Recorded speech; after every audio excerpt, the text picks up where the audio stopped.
Let us pray. Lord, bigyan niyo po ako palagi ng katahimikan.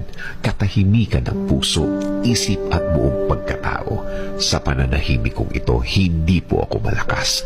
Inaamin ko po sa inyo, Panginoon.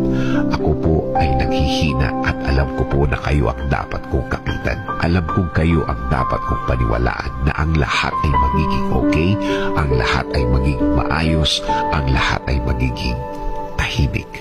Kakapit pa rin ako sa inyong magandang plano. Kakapit pa rin ako sa inyong magandang bukas na pangako. Alam kong ang lahat ng oras na may problema ay mabilis na lilipas, mabilis na mawawala. Alam ko din, Lord, na hindi ibig sabihin na wala akong nakikitang nangyayari ay walang nangyayari. Alam kong inumpisahan niyo na akong tulungan sa ibang mga bahagi ng aking problema. Alam kong magiging okay, Lord. Alam kong bubuti ang lahat. Alam kong